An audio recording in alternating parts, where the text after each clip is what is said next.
So Joe and I are just going to say a few words first. And just before we begin saying anything, I just want to acknowledge that we are holding this event on unceded Coast Salish territory.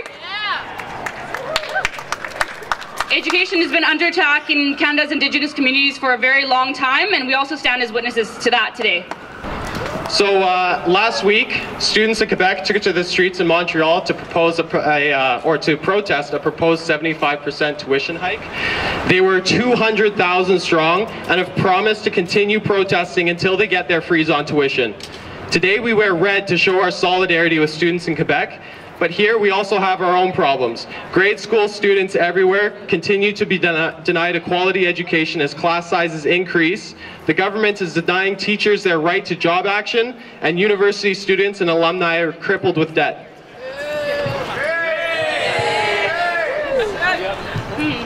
So today, all of us here together is a product of a lot of talk over many, many months, and for some people, years. And though the student protests in Quebec have set the precedent for us to be here today, we have all been fighting, some loudly and some quietly, for a very long time. Most of us who have organized this today are students. We're nearing the end of our schooling, and we're all coming closer to walls of debt, tens of thousands of dollars high. Yay!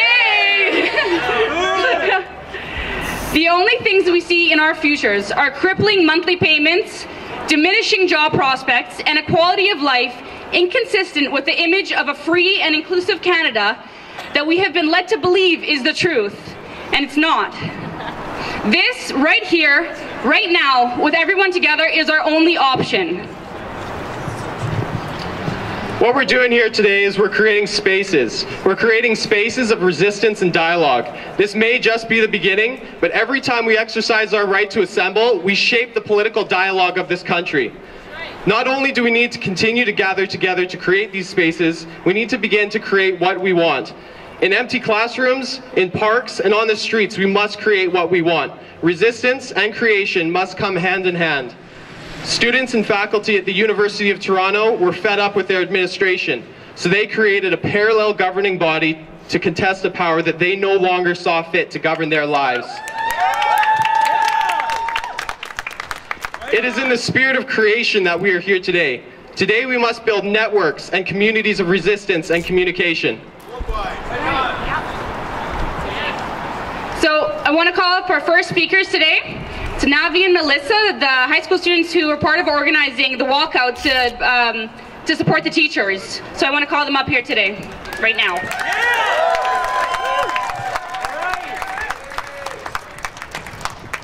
Hi everyone, I'm Melissa and this is Navi. We were two of the organizers of the BC High School Student Walkout that was on March 2nd. Did any of you guys hear about it? Awesome. High school students from all around BC protested in support of their teachers, and we in Vancouver had a rally here and also in front of Christy Clark's office. We organized the walkout to create awareness among students about the current conflict and to show the government that students have a voice.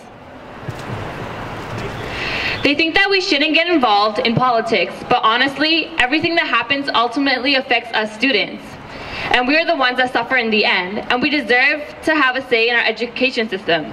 Right. Yeah. We are outraged that Bill 22 passed. Our government is continually bullying teachers, and it's been going on for much too long. Even the BC Supreme Court said that the legislation removing teachers' bargaining rights has stripped away their constitutional rights. This is our own messed up education system. Now that there won't be limits on class sizes, how can we get the help and attention we need with more than 30 students in one class? How can we learn with limited resources and outdated textbooks? Special needs students aren't provided with extra support. We can't stay quiet when the ministry is letting our education deteriorate. Our generation is the future of this world. And of course, Bill 22 doesn't just affect high school students, it affects post-secondary students, teachers, professors, and ultimately our community. We need to support our teachers because they are fighting for us. Parents need to support teachers because they're giving their children education. Now that Bill 22 is restricting their rights to strike, it's up to us to stand up for them. We have proven that we understand what's happening and we're unhappy with it. And that we all have a voice and it's going to be heard. We need to defend our public education system. Changes need to happen, and we need to make our system right. When we stand united, we can make changes happen. Thank you. Thank you. Now I just want to call up Zach from the Canadian Federation of Students. Sisters and brothers, I am glad to stand with so many active and progressive students from institutions around the Lower Mainland and around the province. We are here today to stand in solidarity with our comrades in Quebec who are facing tuition fee increases and cuts to education funding. And to send a message to our own government that tuition fees are a barrier to post-secondary education, that most who attend class end up with tens of thousands of dollars debt, and that education is a death sentence. Students in Quebec have long known the dangers of government cuts to social programs. In 2005, when the Charest government planned to eliminate the provincial student grant program, students mobilized hundreds of thousands to the streets. They won their fight in 2005, showing that the tactics and strategy involved in serious economic disruptions and strike action were a successful way to fight for the right to an education. Now, as the same government continues its erosion of public services, including post-secondary education, the militant students of Quebec are answering with tens of thousands in the streets again. We stand in solidarity with their valiant efforts to defend post-secondary education. Just as they face increasing tuition fees, so we face a government that puts barriers up to education. The Christy Clark government has followed Gordon Campbell's example and increased tuition fees across the province. What's worse? BC has the highest interest rates on student loans in the country, and as students we have access to no provincial grants program. The average student debt for a 4-year degree program is $27,000 in British Columbia. It is for these reasons that we must stand up for our right to an education. This action is important because we are showing Premier Clark and her cronies that their underfunding of post-secondary education will not go unnoticed. That students will not be silent. And that it's time for a change in direction for BC's post-secondary education system. We have seen the successes of our friends in Quebec, and we endeavor to follow their example. I want to mention two things about the movement in Quebec that I think are important to remember.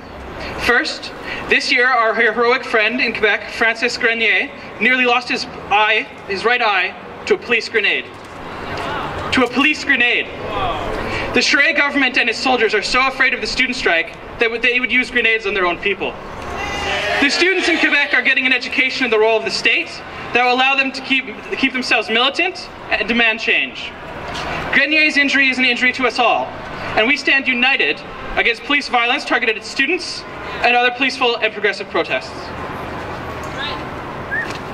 The second thing I want to mention is about the movement in Quebec is that their fight does not end with these strikes, and our fight continues as well.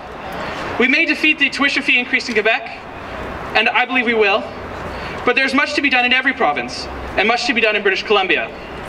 The Clark government cannot be allowed to continue the BC Liberal tuition fee increases. We must be organized on all campuses to increase the level of resistance to the funding cuts in post-secondary education. We must be united against the cuts to K-12 education, assisting teachers in the BCTF. We must remain resolute that no public service, no school, no hospital, no environmental protection agency, nor Elections Canada will receive a funding cut or a layoff without a fight. Together we can achieve victory. Thank you. All right, so now we're going to march. We're going to take the streets, both lanes. These purple and trees and jet trees, fill them with breeze of West Indies. I think Coretta Scott King, mayor of the city, with the first thing to win it. I don't like we do this, we don't have iPhone, it can fit it.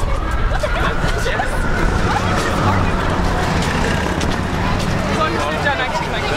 You have your kids going to school? They're through. Given everything that's going on, Show me what democracy looks like. this is what democracy looks like. What democracy looks like. This is what democracy looks like. Whose streets? Our streets. Whose streets? Our streets. I say cut back. You say fight back. Cut back.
The people unite.